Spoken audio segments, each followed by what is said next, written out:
역대상 23장 12절부터 15절까지입니다. 그앗의 아들들은 암므람과 이스할과 헤브론과 우시엘 네 사람이라. 암므람의 아들들은 아론과 모세이니 아론은 그 자손들과 함께 구별되어 몸을 성결하게 하여 영원토록 심히 거룩한 자가 되어 여호와 앞에 분향하고 섬기며 영원토록 그 이름을 축복하게 되었느니라. 하나님의 사람 모세의 아들들은 레위 지파 중에 기록되었으니 모세의 아들은 게르솜과 엘리에셀이라. 아멘. 기도하겠습니다.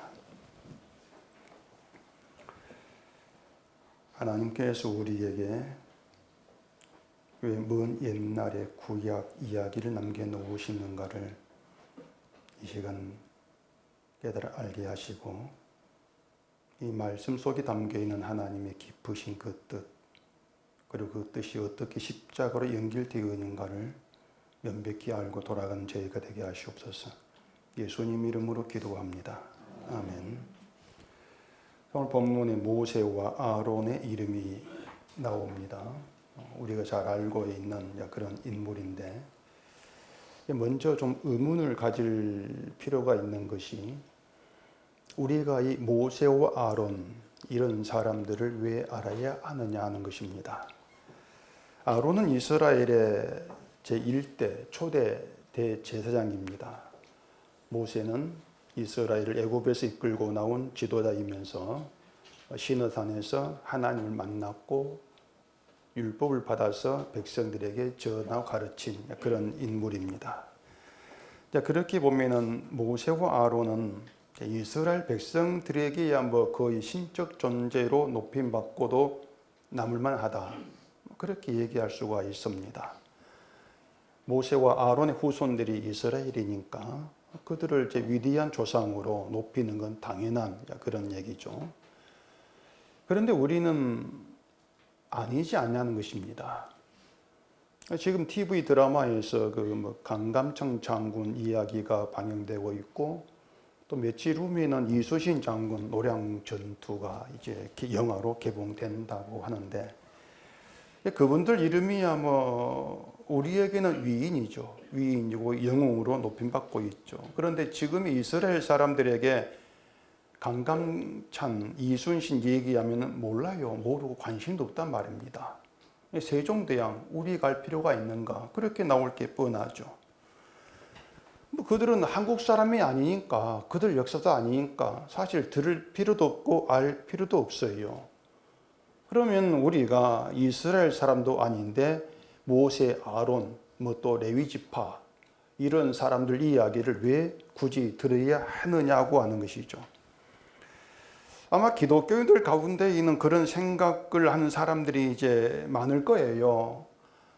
아론은 제사장이고 모세는 율법을 받아온 사람이다, 이제 그런 정도로 상식적으로 그 정도로 알고 있으면 충분하고, 이들에 대해서 더 자세하게 모른다 할지라도 예수 믿는 신앙생활에는 별 지장이 없지 않느냐는 그런 생각을 많이 가질 거란 말입니다.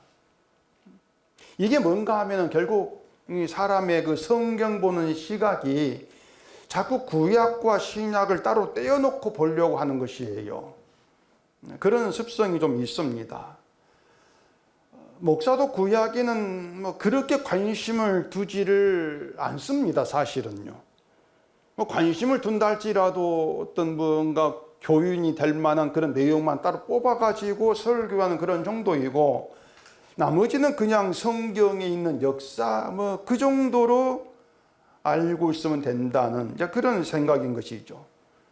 결국 뭘 모르는가 하면 구약을 몰랐을 때 이 성경 해석이 어떻게 어그러지는가, 이걸 몰라요. 구약을 모르면요, 어떤 사태가 벌어지는가 하면은 이 성경에 흐르고 있는 중심 사상에서 벗어난 해석이 나오게 됩니다. 그게 구약을 모르는 사태입니다. 이게 아주 중요한 이제 문제가 되어지는 것인데, 어느 정도로 중요한가 하면은 바울이 말한 대로 저주가 된 다른 복음이 나와지는 거예요. 구약을 몰랐을 때에 다른 복음이 나와져요. 자, 이 성경에 흐르고 있는 중심 사상이 뭔가 하면 하나님의 약속입니다. 이건 알고 계셔야 돼요. 성경 중심에 흐르는 사상은 하나님의 약속이다. 구약은 말 그대로 옛 약속이라는 뜻이에요. 옛날 약속이다. 그 뜻이고, 신약은 새 약속이다. 그걸 얘기합니다. 그렇게 하나님의 약속이 구약과 신약의 중심에 흐르고 있어요.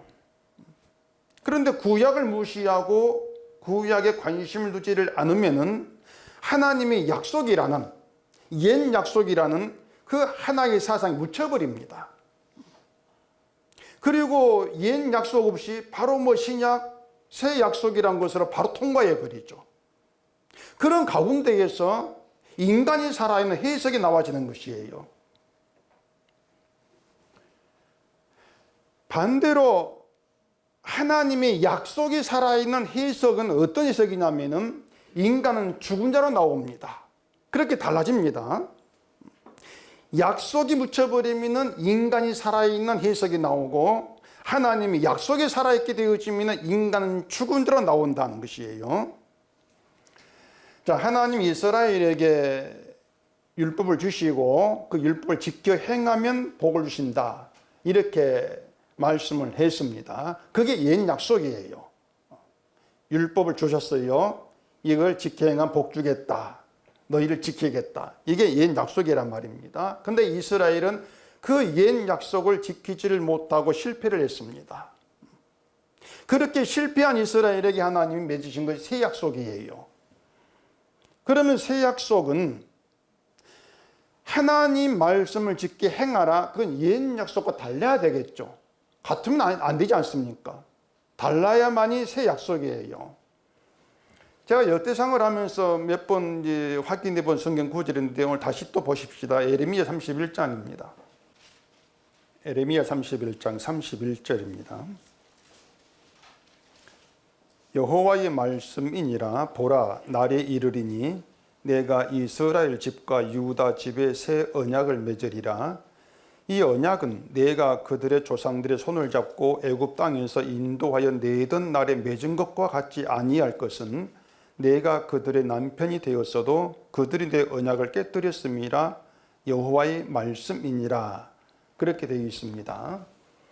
자, 하나님이 새 언약을 맺으신다, 이렇게 말씀을 하고, 그 언약은, 새 언약은 이스라엘을 애굽 땅에 인도해 낼 때 맺은 언약, 옛 언약이죠. 그 옛 언약과 같지가 않다, 이렇게 말해요. 다르다는 것입니다. 이것도 그냥 들으시는 것보다도 성경을 보고 확인하는 게 좋을 것 같습니다. 신명기 5장을 보십시다. 신명기 5장 1절입니다. 모세가 온 이스라엘을 불러 그들에게 이르되, 이스라엘아, 오늘 내가 너희의 귀에 말하는 규례와 법도를 듣고 그것을 배우며 지켜 행하라. 우리 하나님 여호와께서 호렙산에서 우리와 언약을 세우셨나니 이 언약은 여호와께서 우리 조상들과 세우신 것이 아니요 오늘 여기 살아있는 우리 곧 우리와 세우신 것이라. 이렇게 얘기가 되어 있습니다. 이게 뭐냐면 하나님이 모세를 통해 주신 규례와 법도, 그 율법을 듣고 배우고 지켜 행하면 이스라엘이 살고 복이 있을 것이라는 것이에요. 그게 하나님이 이스라엘과 맺은 옛 언약, 약속이라고 하는 겁니다. 그런데 그 에레미야 얘기대로 이스라엘이 그 언약을 깨뜨렸다는 것이에요. 지키지를 않았다는 것입니다. 자, 언약을 지키면 이스라엘이 살고 복을 받습니다. 그러면 언약을 깨뜨렸다면 이스라엘은 살지 못하고 죽는다, 그 뜻이래요. 죽어요. 그리고 복이 아니라 저주를 받아요. 그게 언약을 지키지 못한 결과란 말입니다. 자, 그렇게 이스라엘은 언약을 깨뜨림으로 인해서 죽고 저주의 상태에 있게 되어집니다. 그런 이스라엘, 그런 유다에게 하나님이 새 언약을 맺으신다면은 그 새 언약은 옛 언약과 똑같이 듣고 배우고 지켜 행하라, 그렇게 되어질 수 없단 말이에요. 다른 내용으로 되어지는 것이 맞단 말입니다. 그래야 새 언약이라고 하는 것이에요. 아시겠어요? 만약에 새 언약도 지켜 행하라, 그런 옛 언약 같다면 그 새 언약이 아니죠. 어차피 또 깨뜨릴 거니까 결국 언약을 줘봐야 무의미한 된 거란 말입니다. 그런데 그런 옛 언약, 이스라엘의 언약을 깨뜨려서 실패해서 그 옛 언약이 없이 바로 하나님이 새 언약으로 밀어붙인다면, 바로 새 언약을 주신다면 인간 생각이 어떻게 흘러가겠냔 말입니다. 옛 언약으로 드러난 인간의 속성이 뭐냐면, 말씀 받았습니다, 지켜 행하겠습니다. 이게 인간 속성이에요. 우리가 지켜 행할게요. 그렇게 나온단 말입니다. 그러니까 옛 언약 없이 새 언약 받으면 새 언약도 우리가 지켜 행할 것이네, 그렇게 받을 거란 말이에요. 그게 문제란 말입니다. 그러니까 이 새 언약, 하나님 언약 받았을 때에 그걸 자꾸 우리가 지켜 행할 것으로 받아들이는 것이 하나님의 뜻에 벗어난 죄고 인간의 악함이라는 것이에요. 그것 때문에 반드시 옛 언약이 먼저 주어진 다음에 새 언약으로 나가야 돼요. 그러니까 옛 언약을 통과한다는 것이 뭐냐면은 언약을 깨뜨린 자, 언약을 지키는 실패한 자로 새 언약 앞에 나오라는 것입니다. 그게 하나님 지지예요. 언약을 깨뜨려버린 그런 실패자로 하나님께서 맺으신 새 언약을 생각한다면은, 이 새 언약은 우리 보고 지키고 행하라고 준 언약이 아니구나, 그걸 알 거냐, 아니야, 그걸 알 거란 말이에요. 그렇게. 이게 뭐냐면, 새 언약을 주시는 것이 뭐냐면은, 사람으로는 안 되는 것을 하나님께서 되게 한다는 게 새 언약이라는 것입니다. 이 언약은, 자, 줬어. 안 되지? 깨뜨려. 너희 안 되지? 너희 안 되잖아. 그러면 다시 주신 언약은 내가 할게. 그거예요. 너희 안 되지? 내가 할게. 그거란 말입니다. 아시겠죠? 되게 쉬운 거예요. 어려운 게 아니란 말이에요. 그게 우리가 믿는 십자가의 의미란 말입니다.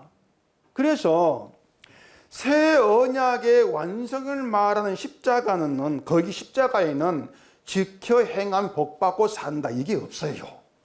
거기 들어가면 안 돼요. 만약에 그런 옛 언약의 정신, 그런 사고방식이 들어가는 거라면 그 십자가 아닙니다. 그것은 그렇게 드러나지는 거예요. 그렇기 때문에 뭐 십자가를 얘기하면서 지켜 행해야지, 그래 복 받지, 이런 말이 나온다는 것은 성경의 중심 사상의 약속에서 벗어난 것이에요. 그리고 그것이 저주가 되는 다른 복음이다. 그걸 아셔야 돼요. 십자가는요, 모든 공로가 예수께만 있다고 매기합니다. 예수께만 있다. 그런데 지켜 행하자, 이렇게 말하게 되어지면은 결국 거기에는 인간의 공로를 포기할 수 없게 되어져요. 내가 하는 게 있으니까, 그게 내 공로니까 내 걸 포기를 못하죠. 결국에 예수님의 공로를 인정합니다 하면서도 거기에 내 공로도 필요하다고 생각한단 말입니다. 결국은 예수님의 공로와 내 공로를 섞는 거예요. 성경을 용납하지 않지 않습니까? 결국 그렇게 성경을 보고 있는 것이 뭐냐면 구약을 모르는 성경 해석이다. 그래서 구약을 모르는 해석이 이렇게 중대한 사태를 초래한단 말입니다. 저주가 된 다른 복음을 나오는 그런 사태가 되는 거예요. 우리가 왜 구약을 알아야 되는지 그 이유를 이 모세의 죽음을 통해서도 생각해 볼 수가 있는데, 모세가 언제 어디에서 죽었는지 혹시 아십니까? 이것도 성경 봐보십시다. 신명기 34장입니다. 맨 마지막 장이죠. 34장. 신명기 34장 5절입니다. 이에 여호와의 종 모세가 여호와의 말씀대로 모압 땅에서 죽어 벳부월 맞은편 모압 땅에 있는 골짜기에 장사되었고 오늘까지 그의 묻힌 곳을 아는 자가 없느니라. 모세가 죽을 때 나이 120세였으나 그의 눈이 흐리지 아니하였고 기력이 쇠하지 아니하였더라. 모세가 120세에 모압 땅에 죽습니다. 모압 땅에서.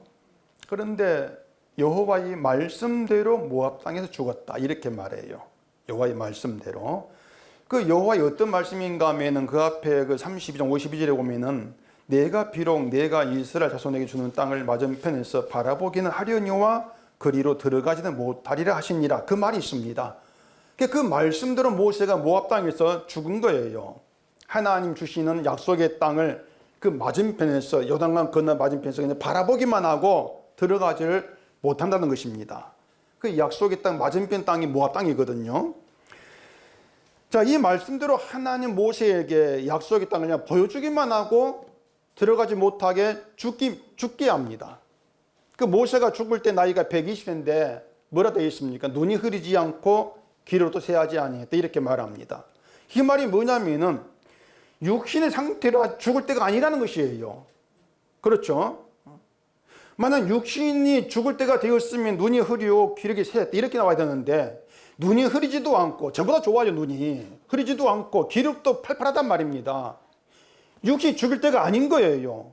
그걸 보면 하나님 의도적으로 모세를 약속의 땅에 들어가지 못하도록 죽이신 거예요. 데려가신 거예요. 너 못 들어가. 그 말씀대로. 자, 그러면은 생각해 봅시다. 아니, 하나님은 왜 그리 고생을 한 모세를 약속의 땅에 들어가지 못하게 하시냐 말입니다. 그냥 구경만 하고 들어가지 못하게 막으시냐고 하는 것이에요. 모세 고생했지 않습니까? 부름 받아가지고. 근데 그런 고생 다 묵살해버리고 죽이신다.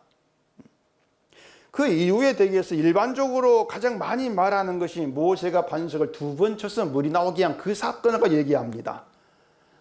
이스라엘이 가데스라는 곳에 왔을 때에 물이 없어서 모세와 아론에게 막 원망했지 않습니까? 그래서 모세와 아론이 여호와께 나아가 엎드렸는데 하나님께서 모세에게 하신 말씀이 지팡이를 가지고 반석이 명령해서 물을 내리라 그렇게 말씀했던 것이에요. 그 명령대로 모세가 지팡이를 잡았는데 회중을 이제 반석 앞에다 모아놓고 반석 위에 물을 내리라고 명령하는 것이 아니고 그 지팡이로 반석 2번 친단 말입니다. 명령 어긴 거죠. 그런데 명령 어기고 반석을 쳤는데 물이 나와가지고 백성이 물을 마시는 거예요. 이상한 게 뭐냐, 모세가 명령 어겼으면 물이 나오지 않아야 되는데 물이 나온단 말이에요. 그렇게 물이 나오게 하시고 모세 책망한단 말입니다. 그 책망이 민수기 20장 12절에 있는데 제가 읽어보겠습니다. 자꾸 찾기 귀찮게 미안해가지고 제가. 여호와께서 모세와 아론에게 이르시되 너희가 나를 믿지 아니하고 이스라엘 자손의 목전에서 내 거룩함을 나타내지 아니한 거로 너희는 회종을 내가 그들에게 준 땅으로 인도하여 드리지 못하리라 하시니라. 그렇게 말씀하신 거예요. 자, 거기에 너희는 이 회종을, 모세도 아론도 그 회종을 내가 그들에게 준 땅으로 인도해 드리지 못한다. 그렇게 얘기한단 말입니다. 이것 때문에, 그 말이 있기 때문에 이 사람들은 모세가 약속의 땅에 들어가지 못한 이유를 바위에게 명령의 물을 내란 명령을 말씀 어기고 2번째 불순종 때문이다. 그렇게들 얘기를 하고 있단 말이에요. 근데 이걸 반대로 하면 무슨 뜻이 되냐면은 모세가 만약에 하나님 말씀에 순종했다면은 약속의 땅에 들어갔다. 그런 뜻이란 말입니다. 그렇죠? 불순종 때문에 못 들어갔으면 순종했으면 들어갔다. 그렇게 되어지는 것이죠. 그렇게 되면은 약속의 땅은 하나님 말씀에 순종한 자가 들어간다. 그런 원칙이 되어버리는 거예요. 이해가 되시죠, 지금? 예. 그렇게 되면 하나님 원칙으로 그 순종한 자가 들어간 원칙이 되어버린 그 약속의 땅은 결국은 율법을 지킨 자가 들어간 땅이 되어버린단 말입니다. 그러면 성경에서 이제 성경이 엉망이 되는 것이죠. 그 원칙대로 그대로 신약으로 이어진다면 천국은 하나님 말씀에 순종한 자가 들어가. 그런 새 언약은 결국은 헛된 게 되는 것이에요. 십자가도 마찬가지고요. 그런데 사람들이 천국을 그렇게 알고 있단 말입니다. 아까 우리 부른 찬송에 천국에서 만나보자. 만나려면 열심히 신앙 잘해야지. 그렇게 알고 있는 거예요. 서로 만나려면 우리 잘해가지고 만납시다. 그렇게 알고 있단 말입니다. 그게 구약을 몰라도 너무 모르는 증거예요. 구약을 모르는 거예요. 근데 재미있는 게 뭐냐면요. 모세가 반석에서 물이 나오게 한 일이 이 가데스가 처음이 아니라는 겁니다. 아시겠죠? 알고 있을 거예요. 2번째예요, 이것이. 그 앞에 르비딤이라는 곳에서도 같은 일이 있었는데 이게 출애굽 10장에 나옵니다. 르비딤에서도 물이 없어가지고 백성이 모세 다퉈요. 그때는 하나님이 지팡이 반석을 칠하겠습니다. 그때는. 말이 달라요. 왜 그렇게 헷갈리게. 반석을 치라고 해서 지팡이로 반석을 쳐서 물이 나오게 했어요. 모세 경험이죠. 치니까 물이 나온다. 신기한 경험을 했단 말입니다. 하나님을 믿는다는 사람들이 잊지 못하고 평생 끌고 가는 것이 자기 경험이에요. 내 경험을요, 사골 우리듯이 우릴 대로 우려 써먹습니다. 그게 간증이죠. 평생 우려 먹어요. 내 경험을. 모세가 처음에 반석을 쳐서 물이 나오게 된 것은 모세가 한 일이 아니고 하나님 말씀대로 된 일이에요. 말씀대로. 모세는 하나님 말씀대로 된다는 것을 보여주는 역할로 반석을 치면 된단 말입니다. 그게 한 역할이에요. 말씀대로 된다. 그러면 반석을 친 걸 통해서 모세가 배우고 알아야 될 것이 뭐냐면, 말씀대로 되네, 그거예요. 말씀이 되게 한다. 그걸 배웠단 말입니다. 그런데 말씀이 되게 한다, 말씀대로 된다는 걸 생각하지 않고 반석 친 것이 모세 자기 경험으로 남은 것이 문제란 말입니다. 내가 쳤어, 물이 나왔어. 자기 경험이 되는 것이죠. 그렇기 때문에 두 번째 반석의 그 상황에서는 반석이 명령해라, 그렇게 말씀했음 불구하고 반석을 쳤던 자기 경험이 바탕이 돼가지고 두 번 친 것, 이렇게 볼 수 있단 말입니다. 내가 쳤는데 물이 나왔잖아. 이거 쳐도 물이 나올 건데. 자기 경험으로 끌고 간 거예요. 바로 이것이 모세와 아론을 이스라엘을 약속의 땅으로 인도한 일에 사용하지 않는 이유란 말입니다. 모세가 뭐 잘못해서 죄를 지어 성깔 뿌려가지고 거기에 못마땅해서 못 따라 막았어, 그런 그 차원이 아니고요. 그 모세가 드러내는, 반석을 쳐 드러내는 모세의 그 속성, 인간 속성, 그 속성 인간은 약속의 땅에 들어간 일에 하나님께서 배제해 버린다. 그렇게 볼 문제라고 하는 것이에요.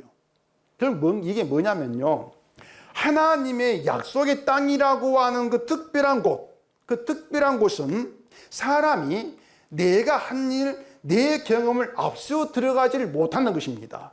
그런 약속의 땅이 그런 땅이 아니라고 하는 것이에요. 생각해 보세요. 약속의 땅이라고 하는 건 하나님의 언약에 의해 들어간다. 그 땅이 그 땅인데, 그 약속의 땅을 모세처럼 자기가 한 일, 자기 경험을 앞세워 들어간다면 그 땅에 들어가면 뭐가 자꾸 자랑 되겠습니까? 자기들이 했던 경험, 그걸 자꾸 자랑하지 않겠냐 말이에요. 지금 교회가 하고 있는 것처럼. 하나님 그걸 막으시는 거예요. 그런 땅이 아니다, 이걸 보이시기 위해서 모세를 죽이신단 말입니다. 기독교인들이 모여 신앙 얘기 막 할 때에 자기 경험에 들어가는 경우가 많습니다. 내가 어떻게 예수를 믿었고 어떻게 믿어왔고 또 믿음으로 이런 경험했고, 그런 일들을 많이 얘기를 하고 있어요. 그렇게 개인 경험을 앞세워서 이 믿음을 얘기하게 되어지면은 결국 예수를 믿는다 하면 서로 다른 경험을 가지게 되는 결과가 된단 말입니다.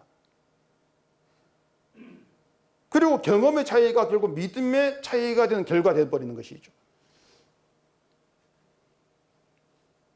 고린도 교회가 그 은사 문제 다퉜지 않습니까? 은사가 뭐 방언, 병 고침만 서로 달랐는데 그걸 각자 자기 경험으로 자꾸 자랑을 한 거예요.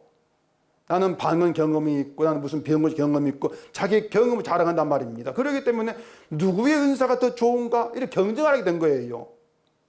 자기 경험이 돼버리니까. 은사를 자기 개인의 것으로 생각을 한 것이죠.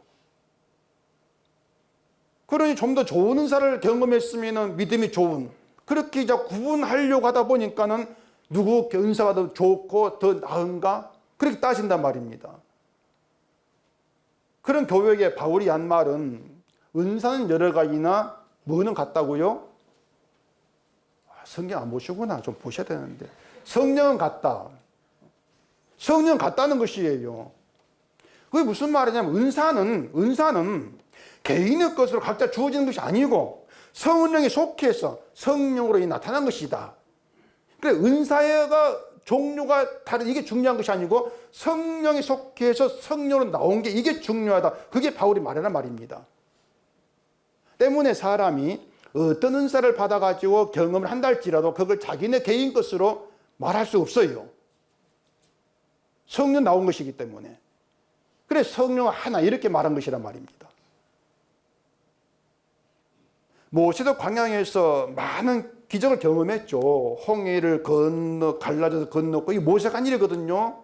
홍해를 건넜고, 물이 써서 마실 수 없었을 때 뭐 나무를 던져 물이 달아진 그런 일도 있었고, 반석을 쳐 물이 나온 것도 있었고, 그런 기적, 신비한 경험들을 많이 했는데, 그 모든 경험들을 모세가 자기 경험으로 생각하면 안 되는 거예요. 만약 말씀드린 것처럼 자기 경험으로 생각이 되어지면 경험에 차이를 두죠. 어떤 것은 좀 더 놀라운 기적, 이건 조금 덜한 기적, 차이를 둔단 말입니다. 홍해를 갈라진 것, 물이 달아진 것, 둘 중 어느 게 더 크겠습니까? 엄청난 그 바다 갈라진 게 더 큰 기적이지 않습니까? 이게 더 좋은 기적. 물이 달아진 거, 이것은 조금 좀 낮은 기적. 나눈단 말이에요. 그런데 은사는 여러 가지지만 성령 같다고 한 것처럼 기적은 여러 가지인데 하나님은 한 분이에요. 그 기적을 행하신 하나님은 한 분이란 말입니다. 모든 기적은 여호와께 속해 있고 여호와로부터 나온다. 그런 점에서 누가 어떤 기적을 경험했다 할지라도 나는 이런 기적 경험했어, 너는 경험했냐? 이런 식으로 경험을 내 것으로 말할 수가 없다는 것입니다. 모든 기적이 하나님께 속했다면 비록 어떤 경험한 게 다르다 할지라도 나는 이런 일을 통해서, 이런 경험을 통해서 하나님이 나에게 간섭하고 계심을 알았다. 그러면 되지 않습니까? 그런 경험 차이가 없는 거예요. 어떤 경험을 해도 맞죠. 나는 이런 경험을 통해서 하나님 간섭을 내가 체험했어. 그렇게 경험은 달라도 모두 같은 말이 나오게 되어진단 말입니다. 이게 약속의 땅의 취지란 말이에요. 그것이. 그런데 모세가 반석을 친 것을 그런 시각에 생각하게 되어지면은 이 백성들의 원망에 이 모세가 뭐 성길 나가지고 반석했다 뭐 이렇게 하기보다도 한번 경험했던 일이었기 때문에 이번에도 반석을 치면 될 거라고 하는 자기 경험을 앞세운 것. 그렇게 보는 것이 더 이제 타당하지 않느냐 하는 게 제 생각이란 말이에요. 그래서 모세를 들어가지 못하게 하신 것은 사람이 한 일, 자기 경험을 가지고 들어갈 수 없는 땅. 그렇게 보이고 계시는 것이죠. 그럼 그 땅은 뭘로 들어갑니까? 무엇으로? 언약으로 들어간다.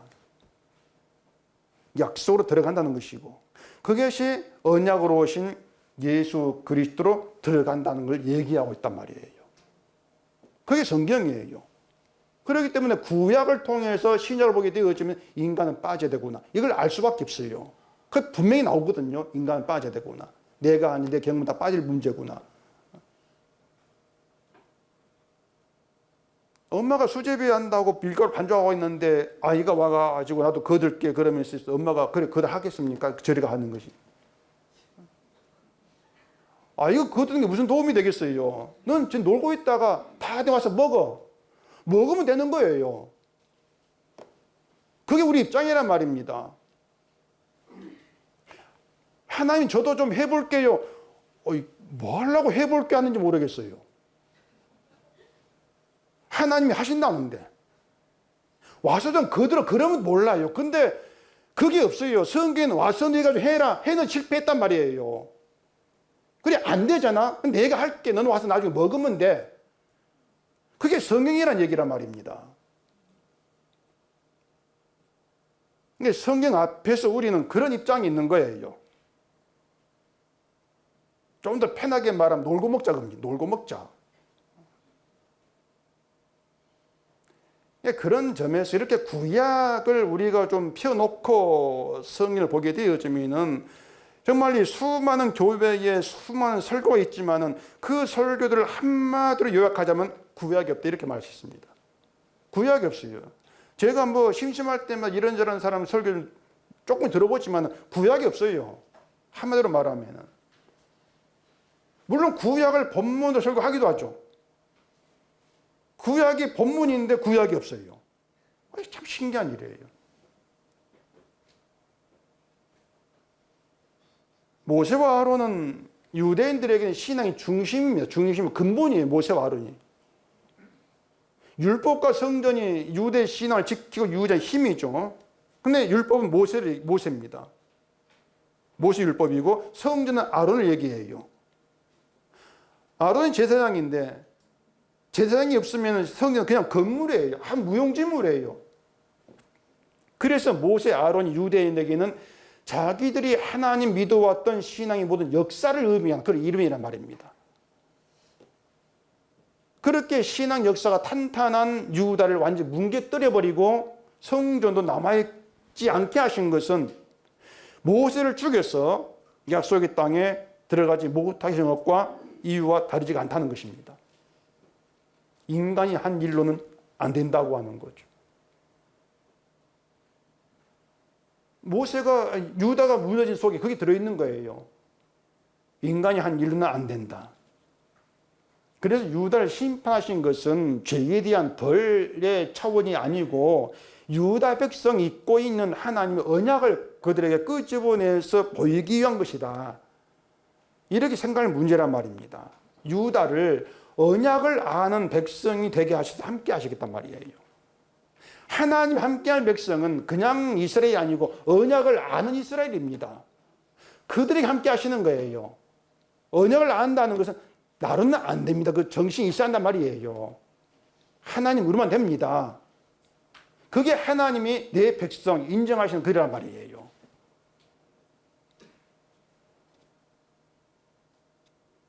그러니 유다가 이스라엘이 뭐 조상 대대로 평생 하나님 섬겨왔다는 것이 아무 의미가 없는 것처럼요.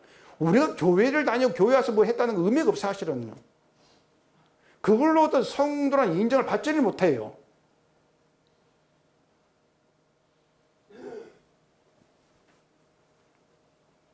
자, 이런 내용들을 우리가 지금 알았습니다. 알았으면 그러면 사람이 열심히 신앙생활 잘해서 하나님과 함께하고 하나님과 함께한 신자가 되어서 은혜받고 복을 받겠다 이렇게 나온다면은 그게 얼마나 헛된 꿈인가 하는 걸 우리가 알 수 있지 않겠습니까?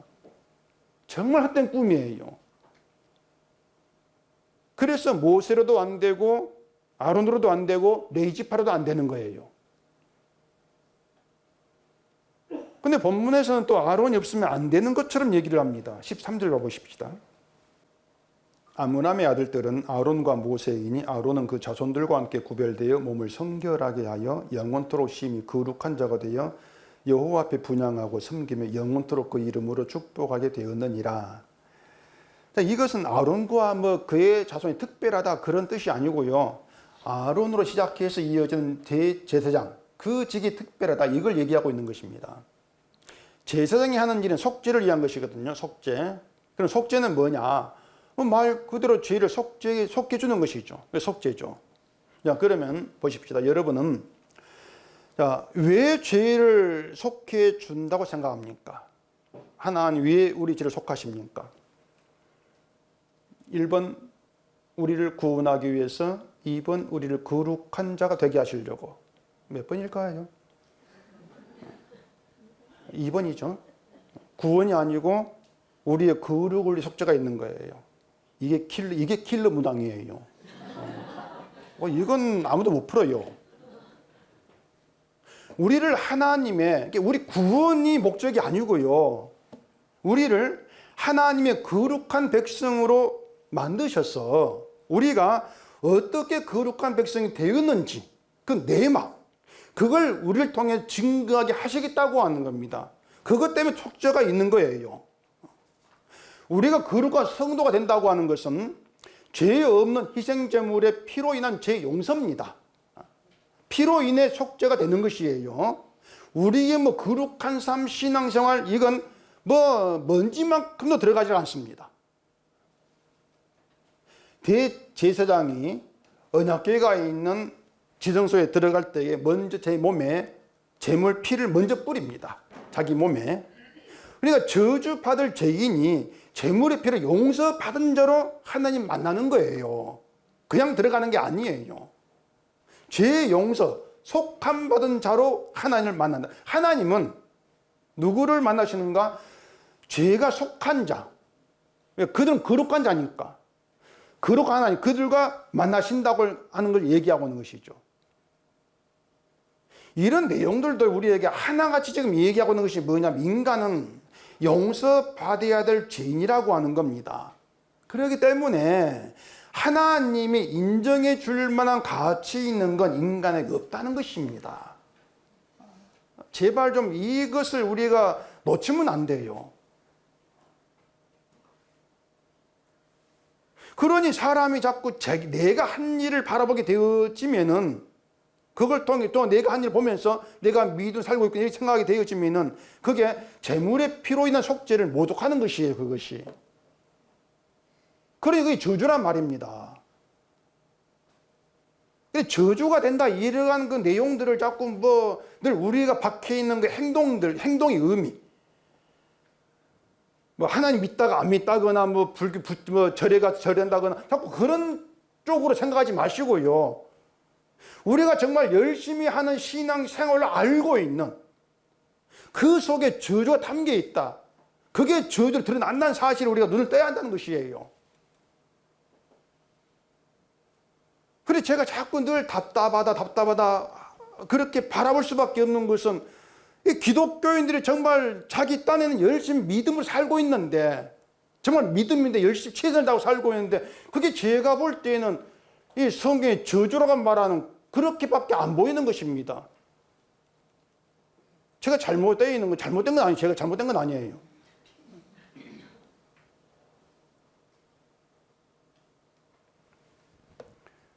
자, 대제사장은 백성을 대신해 가지고 하나님 만납니다. 그 대제사장이 지금 신약에 와서 예수님이죠. 또 귀찮지만 히브리서 봐보십시다. 히브리서 7장입니다. 히브리서 7장 11절입니다.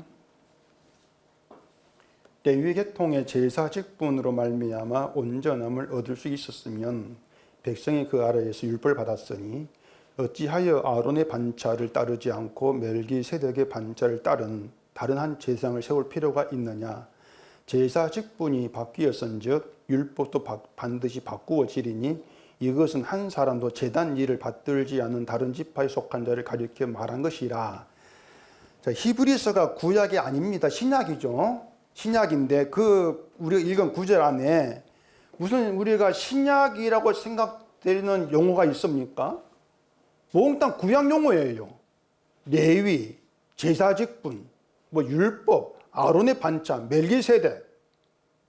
이게 다 구약에 나온 용어란 말입니다. 그런 이런 성경을 구약을 덮고 어떻게 해석을 합니까?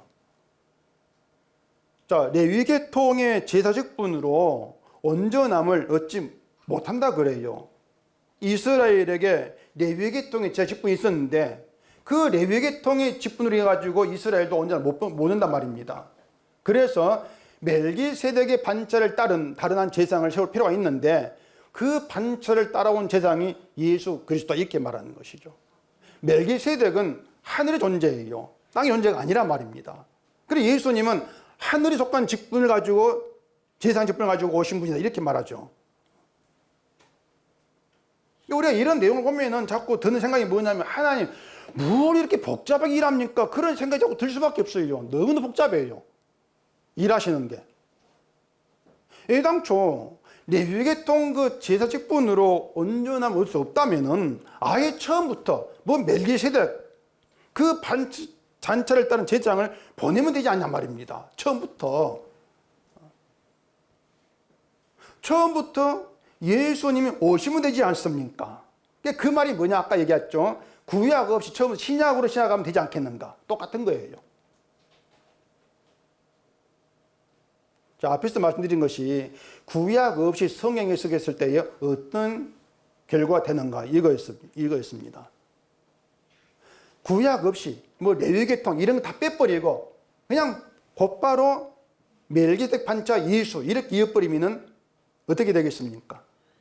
예수님이 제사장 이렇게 말하면서 그 앞에 인간은 절대로 실패를 안 나갑니다. 자기를 자꾸 실패자라는 것을 부인을 해요. 할 수 있다 이렇게 나가죠. 그렇게 예수를 만나기 때문에 신앙이 아니란 것이에요. 그러니 처음부터 예수님 오시질 않는 거예요. 레위 계통의 제사 직분은 모세 율법에 따라 세워집니다. 율법이에요. 아론의 대제사장도 율법에서 나왔습니다. 율법 받았을 때 이스라엘 생각이 어땠는가 하면은 자, 제사장 있네? 제사 드리러 가네? 그러면 제사장을 통해서 제사 드리면은 복 받네? 그 이스라엘의 생각이었단 말입니다. 율법에는 아론 자손 말고 이스라엘 후손, 뭐 다른 지파랄지라 누구나 제사장 되나 이런 조상이 없어요. 오로지 아론과 아론 자손. 그들만 제사장 이렇게 규정이 있단 말입니다. 그래서 아론 자손은 우리가 없으면 안 되네? 그렇게 생각하겠죠. 우리가 없으면 아무것도 안 되네? 근데 예수님이 누구의 자손으로 오십니까? 레위입니까? 유다입니까? 유다잖아요. 레위가 아니에요, 예수님이. 예수님이 대제사장으로 오신 것이 맞다면 제사장 직분인 아론 자손, 레위 자손으로 오시는 것이 맞지 않냐 말입니다. 그런데 왜 제사장 계통이 아닌 유다 자손으로 오시냐고 하는 것이에요. 이유가 뭘까요? 이런 물음에 대한 답을 목사들 제대로 하지를 못합니다, 사실은요. 자, 또 히브리서 7장 가보십시다. 성경을 좀 많이 보나? 많이 본 것도 아닙니다. 히브리서 7장 16절입니다.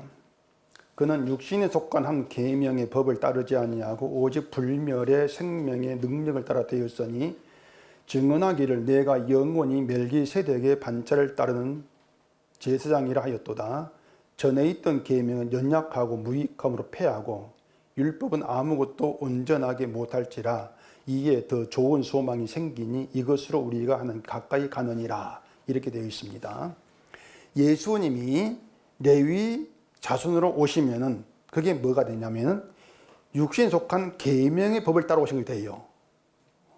이해하시겠어요? 레위 자손 제사장은 율법으로 생겼으니까 예수님이 레위 자손으로 오신다면은 율법을 따라 오셨다. 이렇게 된단 말입니다. 그렇게 되어지면은 말씀을 지켜 행하는 것이 복과 구원을 받는 참된 믿음이다. 그 말 옳은이 돼버려요. 그게 율법을 따르는 말이 때문에 말이란 말입니다. 근데 예수님은 불멸의 생명의 능력을 세상에 증거하고 나타내기 위해서 아론 계통이 아니라 유다 자손으로 오셨다는 거예요. 왜 그러냐? 유다 손에게는 뭐가 있냐? 언약이 있어. 다유언약. 유다 지파에는 언약이 있단 말입니다. 그게 뭐겠습니까? 예수님은 율법이 아니고 언약을 따라 오심으로써 그 언약이 무궁한 생명의 능력이 된다는 걸 보이신다는 것입니다. 언약이 생명의 능력이다. 율법이 아니다. 그걸 보이신 것이에요. 그런 의미의 전에 있던 계명은 연약하고 무익함으로 패한다. 이렇게 말한 것입니다. 율법 자체를 폐해서 없애버리는 것이 아니고 율법 지키며 행하고 복 줄게. 그 법을 폐한다는 것이에요. 그리고 예수님 오심으로 율법 말고 더 좋은 소망이 생겼고 소망이 된 그것으로 하나님께 가까이 간다는 것입니다. 그 소망이 뭐냐? 언약을 이루신 예수님의 거룩한 피예요. 그게 우리의 유일한 소망이고 그 소망이 불멸의 생명의 능력이란 말입니다. 피가. 이게 성경이 얘기하고 내용이란 말입니다. 그러니까 예수님의 그 피가, 십자가의 피가 율법, 계명은 연약한 거야, 무익한 거야, 이걸 보여주고 있는 것이에요. 그러니 이러한 내막을 우리가 하나하나 알게 되어지면은 정말 우리가 온 힘을 다해가지고 말씀 지켜야 되고 한다고 하면 교회를 찾는 것은 그야말로 무익한 것이다. 무익한 걸 붙들고 있는 헛된 것이다. 그게 드러난단 말입니다. 어떻습니까? 성경이 신기하지 않습니까? 그래서 성경을 볼 때마다 참 신기해요, 저는요. 왜 신기하냐면은 이 성경이 어떻게 창세 전부터 끝까지 요한계시록 끝까지 예수 그리스도의 십자가로 하나로 연결되어 있는지 저는 그게 참 신기해요. 그냥 보면 이게 십자가 예수 아무 관계가 없을 줄 보이는데 그 내막에 들어가 보면은 창세 전부터 계획된 십자가로 연결되어 있구나. 신기하지 않을 수가 없죠.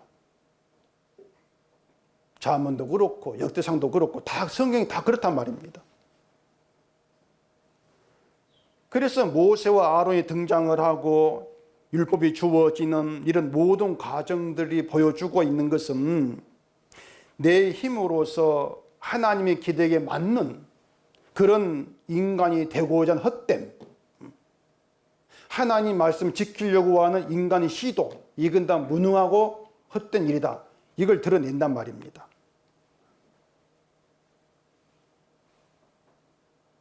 그래서 예수님이 오셔서 인간으로는 할 수 없는 일을 예수님 다 이루심으로써 예수님만으로 된다. 이게 새로운 세계예요. 거기 십자가 세계예요. 예수님만으로 된다. 그렇게 보시면 돼요, 십자가를. 그래서 내가 한 일은 다 무익한 것으로 여기고 예수님이 하신 일만 받아들이는 그들이 성도로 드러난단 말입니다. 간단하죠. 성도가 누구냐? 예수님이 하신 일만 받아들인 자다. 자기가 아니라 무익하게 여긴다. 그게 성도예요. 복음은 십자가만 자랑하고 십자가만 증거합니다. 복음은 십자가 외의 것은 다 떨어져 나가야 될 찌꺼기로 그렇게 얘기를 해요. 그 찌꺼기가 우리가 자꾸 믿음의 증표로 생각을 하면서 보여주려고 하고 자랑하고 싶어한 우리의 일이란 말입니다. 그게 찌꺼기예요. 우리의 일들이. 그 찌꺼기들을 아낌없이 탈탈 털어내게 만드는 것이 구약이고 신약이죠. 언약이죠. 모세도 아니다. 아론도 아니다. 언약으로 오신 예수님만으로 된다. 예수님 다 이루었다. 그거예요. 여러분이 이걸 믿으신다면, 이 내용을 믿으신다면 여러분 자신은 언제나 떨어져 나가야 될 찌꺼기라고 하는 그 생각이 지워지지 않아야 돼요. 저는 이러한 내용이 여러분께 좀 잊혀지지 않기만 바란단 말입니다.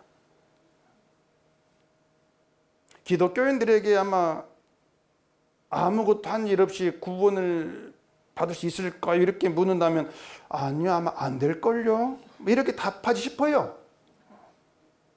아무것도 한 거 어떻게 구원 받을 수 있겠습니까? 믿음이 아닌데 그렇게 나오겠죠. 자기를 포기를 못합니다. 이건 잠깐만 생각해 봐도 알 수 있는 문제예요. 자, 여러분이 행한 게 있고 예수님이 행한 게 있습니다. 어느 쪽을 믿어야겠습니까? 두말할 것이 예수님이 행한 일을 믿으면 되지 않습니까? 믿음은 그런 것이거든요. 그런데 예수님이 행한 일에 내게 무슨 밋밋하다고 자꾸 내 걸 집어넣어 양념을 치려고 한단 말이에요. 말이 이상한가? 또 뭔가 좀 내 입맛에 맞게 만들려고 한단 말입니다. 그 내가 집어넣는 건 불순물이거든요. 찌꺼기예요. 찌꺼기. 불순물이에요. 걸러내야 될 것들이란 말입니다. 그렇게 보잔 말입니다. 우리를. 그렇게 내 건 우리가 한 모든 것들은 걸러져서 없어지고 예수님 행하신 그 일, 거룩한 피로 우리 죄를 용서하신 그 일만 남고 그것만 믿는 성도로 만들어진 그게 구원이에요. 그들을 하나님 백성이라고 하는 것이죠. 그래서 성도라면은 내가 할 수 없는 예수님의 이 일에만 관심을 두게 되어 있습니다. 내가 할 일에 관심을 두는 건 성도가 아니에요. 저는 분명히 말하지만. 근데 교회는 자꾸 이 성경에서 사람이 할 수 있다 생각했던 그 일만, 그런 것만 뽑아가지고 그걸 하는 것이 믿음으로 행한 것이 이렇게 자꾸 얘기 않습니까? 11조도 할 수 있는 일로 말하고 기도도 할 수 있는 일로 말하고 전도 구제에 따라 사람이 할 수 있는 것을 말한단 말입니다. 그럼 믿음의 행한 이렇게 말하죠. 잘못된 거예요. 11조 우리 못합니다. 기도 우리 못해요. 여러분 주기도면 그 여러분 할 수 있는 기도를 하십니까? 못해요. 딱 하나, 일용할 양식. 누가 그런 기도합니까? 차고 넘치는 게 밥인데. 전도 구호제 사람이 할 수 없는 것이에요. 근데 그걸 다 사람이 하는 것으로 밀어붙이면서 믿음 행위 이렇게 말한단 말이에요. 또 그 사람은 그걸 행하면서 내가 믿음이 있구나 착각하고 말이죠. 할 수 있다고 생각하는 그것이 유대인 사고방식입니다. 유대인이 그렇게 하나님 믿어왔던 걸 할 수 있다. 그리고 실패했죠. 그런 유대인 우리에게 주는 교훈이 있습니다. 그 교훈이 뭐냐면 최선을 다해서 실패했다, 그것이에요. 그 교훈이에요. 신앙생활 게으르고 말씀을 소홀히 해서 실패한 것이 아니고 신앙생활 최선을 다하고 말씀에 정성 다 쏟아붓고 실패했다. 그 교훈입니다. 그게 유대인이 배울 유일한 교훈이에요. 또 이 교훈 이상하게 받아가지고 또 난 최선 다하지 말아야지 이렇게 나가지 마시고요. 그 교훈이 뭐냐면 예수님만으로 된다. 그 교훈으로 받으시라고 하는 것입니다. 성도는 내가 할 수 없는 일에 관심을 두는 사람이라겠습니다. 그런 예수님 하신 일에 관심이 가는 거죠. 그게 성도예요. 그 관심을 가지고 모이는 교회란 말입니다. 근데 교회가 자꾸 예수님의 관심만 가는 게 아니고 자꾸 다른 데 관심을 둬요. 그거 이상하단 말이에요. 교회 부흥이니 뭐니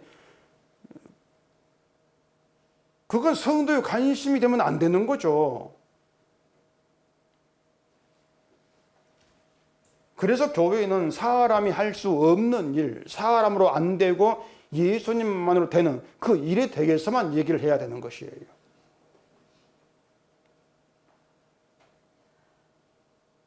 그 믿음 가운데에서 우리가 천국에서 만나겠지 뭐. 믿음은 사람이 할 수 있는 일을 열심히 하는 것 절대 아닙니다. 할 수 없는 일을 예수님이 다 행하신 그 일을 믿는 것이 믿음이라겠습니다. 그 믿음은 우리가 무엇을 하고 하지 않는가 이걸 절대 묻지를 않습니다.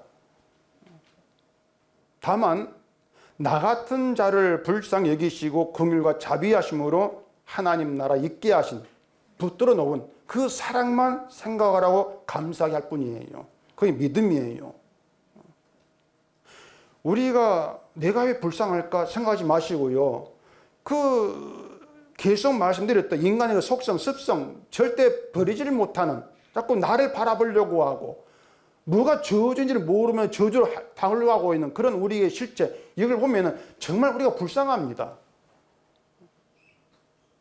그런 우리를 긍휼과 자비로 상대하시고 사랑을 베푸셔서 하나님 나라 있게 하신 오직 그 사랑만 감사하자, 그 사랑만 생각하자 그거예요.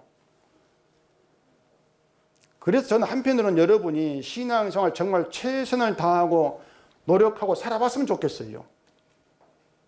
한편으로는 그렇게 살아서 그렇게 살았는데도 유다 백성들 삶이 뭉개져 버리는 그런 상황에 부딪혀가지고 하나님이 살았다는 내 최선이 다 무너져 버리는 그런 경험도 필요하다는 차원에서 좀 최선 다해 살아보자 그런 말씀 드려본 것입니다.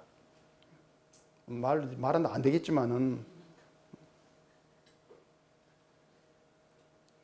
오늘 설교를 아주 간단하게 한 줄로 요약하면 이거예요. 나로는 안 되고 주님으로만 된다. 이게 한 줄입니다. 간단하죠? 앞에 내용 다 잊어버리세요. 잊어버리고 이것만 기억하세요. 나로는 안 되고 주님만 된다. 쉽습니다. 우리가 믿고 우리가 사랑하는 건 없습니다. 다만 하나님 주신 믿음이 우리를 붙들고 있고 하나님의 사랑을 우리가 받고 있을 뿐이에요. 그렇게 하나님께 주신 것, 하나님께 받은 것, 정말 받을 자격도 없는데 그런 나에게 하늘의 것을 부어주신 그 사랑, 그 은혜, 그것만 감사하다가 하나님께서 부를 때 가면 됩니다. 그런 마음으로 살아가십시다. 기도하겠습니다. 우리 아버지 하나님, 내 것이 철저하게 다 비워져야만이 그 자리에 주님의 것이 있음을 깨닫게 되어집니다. 나로는 안 되고 주님만으로 된다는 이 성경의 이야기 속에서 주님께로부터 베풀어진 오직 그것만 내 속에 품고 살아가는 저희가 되게 하시옵소서. 예수님 이름으로 기도합니다. 아멘.